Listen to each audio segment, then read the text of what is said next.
नमस्ते सर्वांना, उज्ज्वला जर्नी या माझ्या छोट्याशा ब्लॉगमध्ये माझ्या यूट्यूब फॅमिलीचं मी स्वागत करते। आज आपण मुलांच्या आवडीचा स्नॅक पदार्थ असा आपण बनवणार आहोत। 2 बटाटे मी उकडून घेतलेले आहेत छान, जास्त पण एकदम ओलसर होतील असे बटाटे उकडून घ्यायचे नाहीत। हे असे सुक्केच असतात, असे उकडून घ्यायचे। पहा 4 शिट्टी करतात तर 3 शिट्टी करायची। हे आता आपण खिसणीवरती खिसून घेणार आहोत। आपण स्मॅशरने बारीक केले ना तरी पण त्याच्यामध्ये छोटे छोटे तुकडे राहतातच, तर त्याच्यामुळे आपण हे खिसणीने छान असं खिसून घेऊया। म्हणजे गोळा बनवताना पण तो एकदम मऊ असा गोळा एकसारखा तयार होतो। हे पहा 2 बटाटे मोठे आपण खिसून घेतलेले आहेत। 1 टेबलस्पून मीठ टाकून घेऊयात, कारण 2 बटाटे आणि मोठे बटाटे, जर छोटे बटाटे असतील तर अर्धा चमचा मीठ टाका।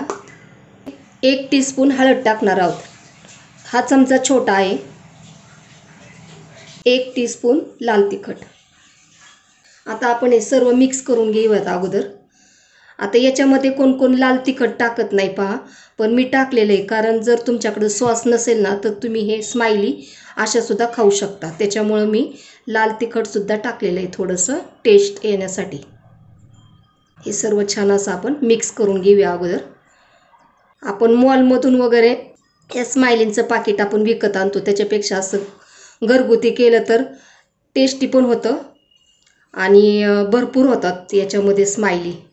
शक्यतो बाहेरचं खाण्यापेक्षा असं आपलं घरगुती बनवून जर खाल्लं ना ते पौष्टिक पण व्यवस्थित राहतं। ते पॅकिंग पण कधी केलेले असतात, त्याच्यामुळे असं ताजं करून मुलांना खाऊ घालू शकता तुम्ही। आता हे सर्व आपण मिक्स करून घेतलं। याच्यामध्ये कॉर्नफ्लोअर टाकून घेणार आहोत, एकदम टाकायचं नाही, कारण याचा आपल्याला गोळा बनवायचा आहे। जसं कॉर्नफ्लोअर याच्यात गोळा बनल तिथपर्यंत आपण कॉर्नफ्लोअर टाकणार आहोत आणि याच्यात वरतून पाणी वगैरे काहीच नाही टाकायचं। अगोदर 1च चमचा टाकायचा, गोळा मळायचा नाही। जास्त ओलसर वाटलं तर मग 2रा चमचा कॉर्नफ्लोअरचा टाकायचा। असं करून आपण हा गोळा बनवून घेऊयात। मळत गेलं की हे पूर्ण असं मऊ होतं आणि याचा गोळा बनतो पहा। त्याच्यामुळे आता आपण 2च टेबलस्पून कॉर्नफ्लोअर टाकलेला आहे। जे कोणी नवीन सबस्क्रायबर आपले व्हिडिओ पाहत असतील आणि त्यांनी आपल्या व्हिडिओला लाईक, शेअर आणि सबस्क्राईब करा। अजूनही तुम्हाला वेगवेगळे असे व्हिडिओ पाहायला मिळतील। बहुतेक करून माझे व्हिडिओ शक्यतो जे घरात आपल्या जे साहित्य आहे ना त्या साहित्यांमधून मी तुम्हाला माझ्या व्हिडिओमध्ये प्रत्येक व्हिडिओमध्ये पाहत जा। असं वेगळं काही मी टाकलेलं नाही आहे। जे आपल्या घरात उपलब्ध आहेत ना वस्तू, त्याच्यातूनच मी रेसिपी बनवत असते। बनवून झालेला आहे। आता आपण याच्या स्माइली बनवून घेऊयात। आता आपण हे एक एक करून लाटून घेऊयात। बदाम पॅकिंगचा मी कागद घेतलेला आहे, कागद वरती राहील आणि इथं वरतून लाटताना सुद्धा हे वरती राहील आणि प्लास्टिक असं आतमध्ये।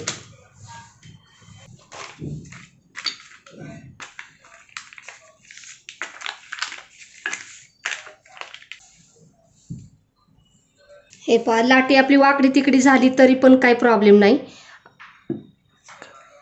हे अशा स्माइली बाजूला काढून घ्यायच्या। थोडंसे लाटीना जाडच ठेवायची।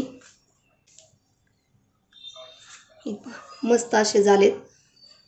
आपल्याला स्माइलीचा आकार द्यायचा आहे तर मी चमचा आणि स्ट्रॉचा वापर करणार आहे।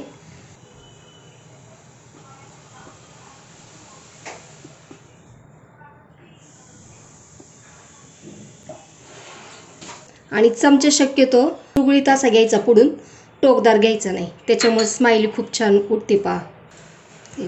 अशाच पद्धतीने आपण सर्व स्माइली आता बनवून घेऊयात। स्ट्रॉमध्ये पीठ जातं पहा असं, त्याच्यामुळे असं काढून घ्यायचं।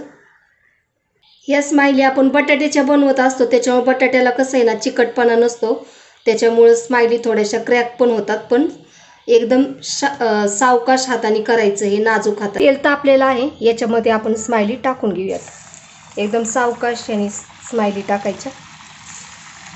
गॅस मी सुरुवातीला मोठा ठेवलेला आहे आणि त्याच्यानंतर थोड्याशा या स्माइली कडक झाल्या ना की नंतर मग त्या पलटी करायच्या. नंतर गॅस मग मंद गॅसवरती तळून घ्यायचा. आणि हे बटाट्याचं आहे आतमध्ये सुद्धा हे तळलं जातं की असं कच्चं वगैरे असं काही राहत नाही. आपण याच्यात कॉर्नफ्लोअर टाकले ना त्याच्यामुळे थोड्याशा क्रिस्पी पण होतात आणि आतमध्ये मऊच राहतात त्या, अशा आतमध्ये काही कडक होत नाहीत त्या. त्याच्यामुळे या स्माइली तुमच्या अंदाजाने व्यवस्थित त्या तळून घ्यायच्या. थोड्याशा क्रिस्पी झाल्या की त्या मग नंतर काढून घ्यायच्या. हे पहा आवाज पहा, अशा एकदम क्रिस्पी होतात पहा छान. आता राहिलेल्या स्माइलीसुद्धा आपण अशाच तळून घेऊयात. आपले सर्व स्माइली छान झालेले आहेत पहा.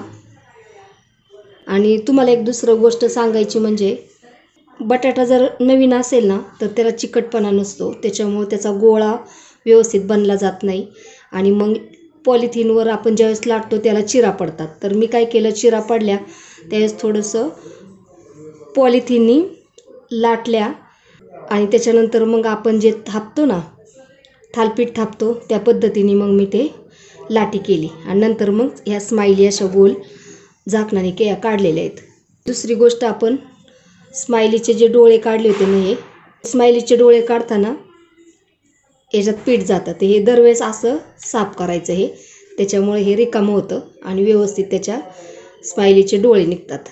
नाही तर आपण फक्त दाबतच राहिलं तर ते ही नळी ब्लॉक होती. दुसरं म्हणजे स्माइलीचे जे हे स्माइली काढतो ना त्यावेळेस ही जी गोल आहे ना हे चिरटण्याची जास्त शक्यता असते, त्याच्यामुळे अगदी सावकाशपणे याची स्माइली स्पूनने काढायची. माझ्या बाबतीत जे घडलं ते तुमच्या बाबतीत घडू नये त्याच्यासाठी मी भरपूर तुम्हाला टिप्स आणि ट्रिक्स दिलेल्या आहेत. तुम्ही अशा पद्धतीने तुमच्या मुलांसाठी स्माइली बनवून ठेवा. तुम्हाला माझा व्हिडिओ कसा वाटला? व्हिडिओ आवडला असेल तर लाईक, शेअर आणि सबस्क्राईब करायला विसरू नका. धन्यवाद.